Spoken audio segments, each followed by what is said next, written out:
Article छपा है, police या माफिया, अब की बार मुझे फुल फ्रीडम चाहिए। इस गुंडागर्दी को रोकना होगा। द वन एंड ओनली देवा हैज़ अराइव्ड। तुम्हारा गुस्सा ही तुम्हारा डर है। जी हाँ, ये सारे डायलॉग्स एक ही मूवी की है। मूवी का नाम है देवा। ये मूवी एक मलयालम मूवी मुंबई पुलिस का रीमेक है। जैसे कि मैंने बताया, रीमेक मूवी है, कहानी सेम होगी लेकिन एक्शन शाहिद कपूर द्वारा कुछ अलग अंदाज में किया गया है। नमस्ते, कैसे हैं आप लोग? आशा करता हूँ ठीक ठाक होंगे। आपका स्वागत है मेरे यूट्यूब चैनल मुराद डायरी पर। आज की इस वीडियो में हम देवा मूवी को रिव्यू करने वाले हैं। दोनों मूवी देवा एंड मुंबई पुलिस आंद्रे द्वारा डायरेक्ट किया गया है। देवा मूवी रॉय कपूर फिल्म्स का ऑनर सिद्धार्थ रॉय कपूर द्वारा प्रोड्यूस किया गया है। फिल्म स्टार शाहिद कपूर, पूजा हेगड़े और पवेल गुलाटी ने मेन रोल परफॉर्म किया है।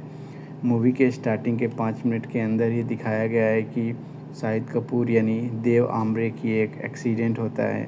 बाइक चलाते हुए अपने जीजा फरहान से बात कर रहे होते हैं कि देव ने उनके दोस्त रोहन डिसिल्वा का केस सोल्व कर लिया है और ये बताते हैं कि पता चल गया है कि मर्डर किसने किया है, लेकिन मर्डर का नाम बताए बिना एक्सीडेंट हो जाता है।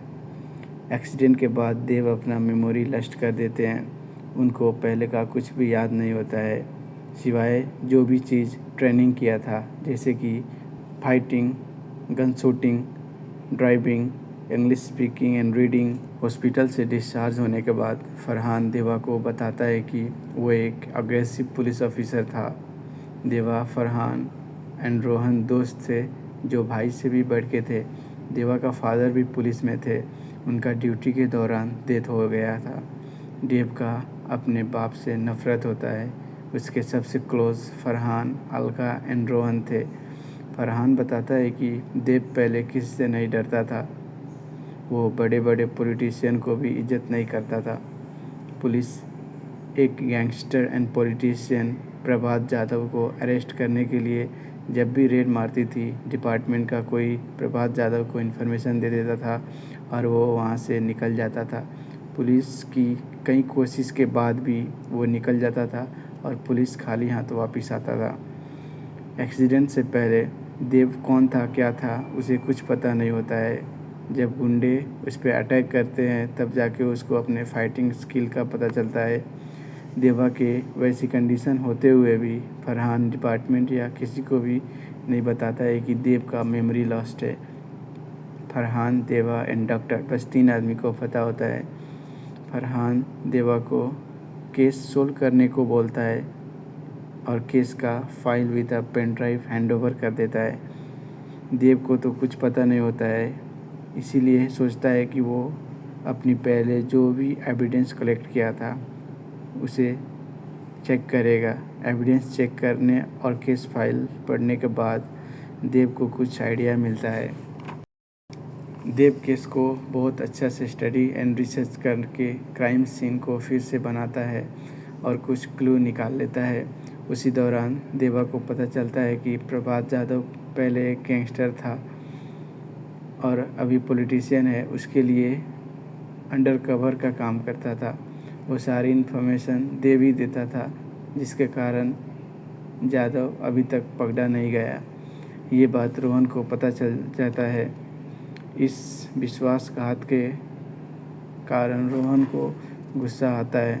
रोहन देवा से ये पूछता है कि तुमने ये सब किया है, तो देवा एक्सेप्ट कर लेता है। देव को सुधारने को एक मौका देने का रोहन फैसला करता है। गैंगस्टर प्रभात को देव ने मार दिया, लेकिन उसका क्रेडिट रोहन को दे देता है। रोहन को सम्मानित करने के लिए एक समारोह रखा जाता है। उससे थोड़ा पहले ही रोहन को देव के बारे में पता चला हुआ होता है। रोहन देव को कहा होता है कि मैं तुम्हारा कारनामे को एक्सपोज करके तुम्हें नंगा कर दूंगा, लेकिन रोहन अपने होने वाली वाइफ को वीडियो कॉल पे समारोह के एक रात पहले बताता है कि वो कल स्पीच कैसे करने वाला है और क्या बोलने वाला है। वो बताता है कि वो स्पीच में एक्सप्लेन करेगा कि प्रभात को मैंने नहीं, देव ने मारा है और इस अवार्ड को मैं नहीं, देव डिजर्व करता है। हालांकि देव ने रोहन के इरादों को गलत समझ लेता है कि वो उसका पर्दाफाश करने वाला है, जैसे कि रोहन ने देव को गुस्से में बोला था। बदनामी के डर से और गुस्से में आके रोहन को देव मार देता है। रोहन के मर्डर के पीछे का मकसद का पता चलने के बाद देवा डिसाइड कर लिया है कि वो ही मर्डरर है। एक्सीडेंट से पहले वाला देवा ने पहले ही प्रिपेयर था। मंच के सामने एक छत पे रिमोट कंट्रोल ऑटोमेटिक राइफल लगा के रख दिया होता है और वीरता पुरस्कार समारोह के दौरान देवा ने अपने फ़ोन पे टैप करके रोहन को शूट कर देता है। फरहान के सामने ये सब कबूल करने के बाद पता चलता है कि फरहान को एक्सीडेंट से पहले ही पता चल गया है कि देव ने रोहन को मारा है, लेकिन फरहान को ये जानना था कि देवा ने क्यों मारा रोहन को। ये मूवी का लास्ट पार्ट है। मूवी में दिखाया गया है कि देवा खुद को सरेंडर कर देता है। उसके बाद दिखाया गया है कि 6 महीने बाद भी देवा जेल में ही है और शायद अभी उसका याददाश्त वापस आ गया है। वीडियो को लास्ट तक देखने के लिए आपका बहुत बहुत शुक्रिया। चैनल को सब्सक्राइब और बेल आइकन दबाना ना भूलें ताकि वीडियो का अपडेट आप तक पहुंचे।